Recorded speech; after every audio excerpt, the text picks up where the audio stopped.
तू ही रे माझा मितवा या मालिकेचा कसला जबरदस्त ट्रॅक आता समोर आलेला आहे। मालिकेमध्ये आत्तापर्यंत आपण इकडे पाहत आहोत की प्रत्येक वेळेला मात्र आता या सगळ्यामध्ये वल्लरी काहीही कारस्थान करत सगळ्यांच्या पासून आता वाचत चाललेली आहे। पण इथे मालिकेमध्ये असा काही टर्निंग पॉइंट आलाय की फॅशन शोच्या वेळेला वल्लरीचा खरा चेहरा अर्णव आणि ईश्वरी या दोघांच्या समोर आलेला आहे। हो प्रेक्षकांनो, मालिकेमध्ये असला टर्निंग पॉइंट आलाय की त्यानंतर मात्र आता वल्लरी या सगळ्याच्या मागे आहे। नम्रताला चालवणारी सुद्धा वल्लरी आहे, सौदामिनीला मदत करणारी सुद्धा वल्लरी आहे आणि आपल्याला फॅशन कॉम्पिटिशन जिंकू न देण्यासाठी आता इकडे मशीन गायब करायची युक्ती सांगणारी सुद्धा वल्लरी आहे। ही गोष्ट ज्या वेळेला मात्र आता अर्णव आणि ईश्वरी यांना समजलेली आहे आणि त्याच वेळेला या दोघांनी वल्लरी मामीला एक्सपोज करण्यासाठी जो काही फॅशन शो मध्ये ट्रॅप रचलाय त्यानंतर वल्लरी मामी पुरती अडकलेली आहे। नक्की काय घडलंय, कसं घडलंय सविस्तरपणे पाहू। इकडे आता आपण पाहतोय की चिडलेली वल्लरी सगळा दोष ज्या वेळेला मात्र आता देत आहे तो म्हणजे इकडे आता म्हणजे नम्रताला, आणि नम्रताला सांगत आहे तेव्हा नम्रताने मात्र सांगितलंय की हे काय, मला काय माहिती होतं की तिच्या डोळ्यात सुद्धा हे गेल्यावरती ती इतक्या फायटर ह्यांनी लढणार आहे। आणि त्याच वेळेला हे सगळं बोलणं जे आहे ते आता अर्णवने आणि ईश्वरीने ऐकलंय आणि दोघांना महाभयंकर धक्का बसलेला आहे। आणि त्यानंतर अर्णव म्हणतो सोडून दे, तू इतका विचार करू नको, आणि त्यावरती ईश्वरी म्हणते नाही नमुताई असं करू शकते नाही। पण तुमच्या लक्षात येतंय का सर, म्हणजे आता ज्या वेळेला आपण या सगळ्यामध्ये मात्र आता तिकडे होतो तेव्हा ती दुसऱ्या कोणत्या बाईसोबत बोलत होती, म्हणजे तिला कुणीतरी या सगळ्यामध्ये सांगितलेलं आहे की मला मात्र आता, आणि त्यानंतर मात्र आता लगेचच इकडे तो सांगतोय नको तू चिंता करू। ती सांगते नाही, चिंता म्हणजे नमुताईचा तर मला खूपच राग आलेला आहे की ती मला कॉम्पिटिशन जिंकू न देण्यासाठी हा सगळा प्रकार करते आहे। पण आता मला ते गोष्ट कळत नाहीये की तिला फोन करणारी समोरून बाई कोण होती। यावरती अर्णव म्हणतो असू शकतात सौदामिनी देशमुख। यावरती ती म्हणते नाही, सौदामिनी देशमुखचं माझी ताई ऐकेल असं मला वाटत नाहीये, काहीतरी गडबड आहे अर्णव सर।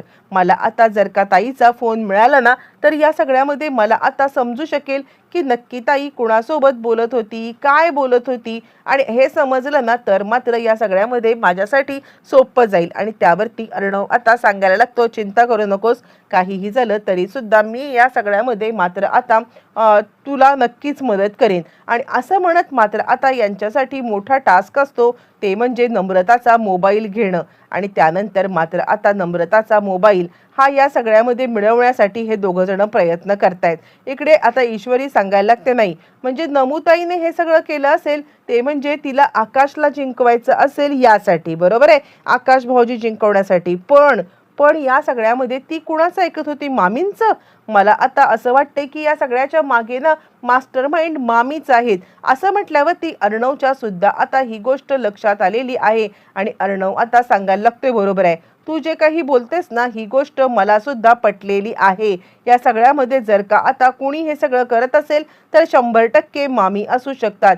यावरती ईश्वरी आता सांगायला लागते असं जर का असेल ना तर आता मी मामींना सोडणार नाहीये, मामींनाच काय मी नमुताईला सुद्धा सोडणार नाहीये। जो कोणी सात्विका फॅशन या सगळ्याच्या मध्ये येईल ना त्याला सोडणार नाहीये। आणि त्यावरती अर्णव म्हणतो पण नम्रता या सगळ्यामध्ये त्या आकाश, म्हणजे आकाश हे व्हावी ती कंपनी तिने जिंकावी म्हणून हे सगळं करते।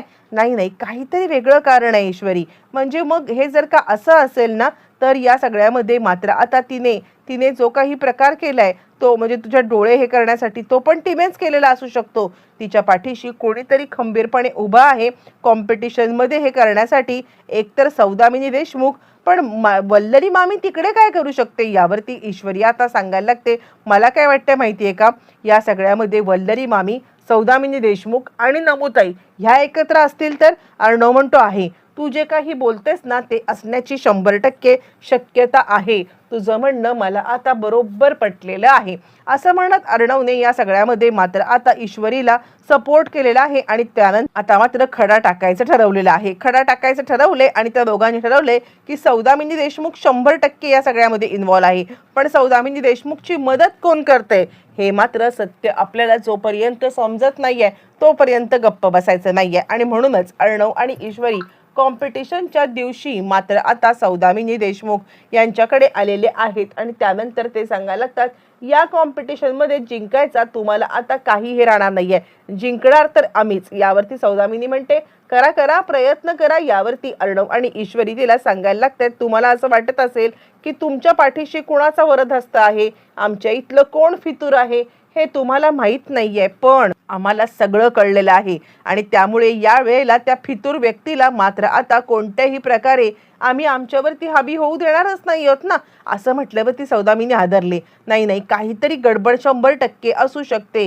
म्हणजे आता ह्यांना समजलंय का की ती वल्लरी आहे आणि हे माझ्यासाठी पण धोकादायक आहे, कारण आता या सगळ्यामध्ये वल्लरी पकडली गेली तर आता मला तिकडच्या खबरबात कळणार नाहीयेत आणि त्यासाठी ती लगेचच तिकडून जी बाहेर पडते ती ताबडतोब कॉल करते वल्लरीला. आणि त्यावेळेला मात्र आता अर्णव ईश्वरी इकडे आता सौदामिनीचा पाठलाग करतात, कारण हे पिल्लू त्यांनी मुद्दामच सोडले ते म्हणजे आता या सगळ्यामध्ये करण्यासाठी. आणि त्याच वेळेला मात्र आता लगेचच इकडे सौदामिनी फोन करते वल्लरीला आणि वल्लरीला फोन करून ती आता सांगायला लागते, तुमच्या अर्णव आणि ईश्वरीला बहुतेक तुमचं नाव समजलंय.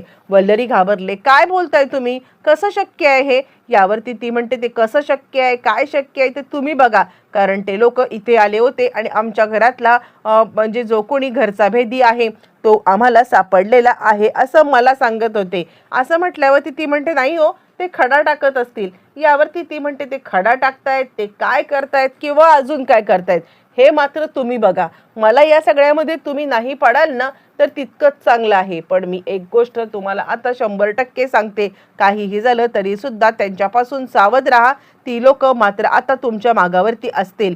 जर अडकला गेलात ना तर मात्र काही खरं नाहीये. वल्लरी विचार करते, नाही नाही काहीतरी गडबड आहे. झाले अर्णव आणि ईश्वरीला मात्र आता लगेचच समजले. ईश्वरी म्हणते, बघितलं अर्णव, जे काही मला वाटत होतं तेच खरं आहे. म्हणजे आता सौदामिनी देशमुखने मामींनाच फोन लावलेला होता. आता अजून एक गोष्ट म्हणजे नमुताई याच्यामध्ये इन्व्हॉल्व आहे हे आता पाहण्यासाठी तिचा मोबाईल आपण आता ज्या वेळेला इकडे फॅशन कॉम्पिटिशन सुरू होईल ना त्यावेळेला तिचा मोबाईल घेऊन आता कालचा कॉल तिला कुणाचा आला होता, जर का तिला वल्लरी मामींचाच कॉल आला असेल ना तर 100% हे त्रिकूट आता मात्र आपल्या विरोधात काम करतंय ही गोष्ट मात्र आता समोर येईल. अर्णव म्हणतो, मला खरंच विश्वास बसत नाहीये, वल्लरी मामी असं करू शकते. आणि आता त्यानंतर नम्रता सुद्धा, अगं पण का त्या सगळं असं वागतायत. यावरती ईश्वरी म्हणते, मला खरंच कळत नाहीये, पण मला वल्लरी मामींवरती का कोणास ठाऊक पण आज नाही पहिल्यापासूनच डाऊट वाटत होता. त्यावरती अर्णव म्हणतो, ठीक आहे. आता फॅशन कॉम्पिटिशनच्या ठिकाणी हे दोघं जण गेलेले आणि इथेच फॅशन कॉम्पिटिशन सुरू झालेली आहे. ईश्वरी आणि अर्णव या दोघांनी मात्र आता आपली इकडे सगळी हे पणाला लावलेली आहे आणि जे काही करता येईल साम दाम दंड भेद त्यानुसार मात्र आता आपली सात्विका फॅशनची मशीन घेत एक राऊंड जिंकत पुढे आलेत आणि ती वेळ आलेली आहे. अर्णवला मात्र आता हातामध्ये नम्रताचा मोबाईल सापडल्यावरती मात्र आता तो कॉल वल्लरी मामीचा होता हे कन्फर्म झाल्यावरती मात्र आता या कॉम्पिटिशनचा रिझल्ट लागण्याच्या थोडा वेळ आधी ईश्वरी आणि अर्णव यांनी आता घरातल्या सगळ्यांना वल्लरी मामीच्या सकट सगळ्यांना आता बोलवलेलं आहे. आणि त्यानंतर आजी म्हणते, काय रे अर्णव, अचानकपणे आम्हाला इकडे बोलवलंस. यावरती अर्णव म्हणतो, मी तुम्हाला सगळ्यांना काहीतरी सांगण्यासाठी इकडे बोलवलेलं आहे. आपल्या घरामधूनच इकडे आम्हाला हरवण्याचा प्रयत्न होतोय आणि तोच प्रयत्न मात्र आता हाणून पडायचा आहे. आणि त्याच मात्र आता सगळ्या घरच्यांच्या समोर अर्णवने इकडे आता वल्लरी मामींना आणलंय आणि घरचा बेदी दुसरा तिसरा कुणी नाहीये, वल्लरी मामी आहे. वल्लरी म्हणते, काहीही आरोप माझ्यावरती करशील आणि मी ऐकून घेईन असं तुला वाटलंच कसं. त्यावरती तो म्हणतो, मामी काहीही आरोप नाहीये, फोन कॉल द्या तुमचा. असं म्हणत मात्र आता ती सांगायला लागते, माझा फोन तुला कशाला पाहिजे रे. असं म्हटल्यावरती मात्र अर्णव तो फोन घेतो, सगळ्यांना दाखवतो सौदामिनी देशमुख यांचे झालेले फोन कॉल आणि त्यानंतर मात्र आता नम्रताचा फोन. हे सगळं सत्य अर्णव आणि ईश्वरी या दोघांनी प्रेक्षकांनो एकाच झटक्यात सगळ्यांच्या समोर आणताच मालिकेचा कसला आता टर्निंग पॉइंट अगदी अर्णवने टेबल टर्न करून टाकलेले आहेत. आणि याच वेळेला वल्लरी मात्र या सगळ्यामध्ये पुरती अडकलेली आहे. आणि त्यानंतर या सगळ्यामध्ये वल्लरीचे धाबे मात्र दणाणलेले आहेत. वल्लरी पुरती अडकलेली आहे आणि त्यानंतर अडकलेली आहे ती म्हणजे नम्रता.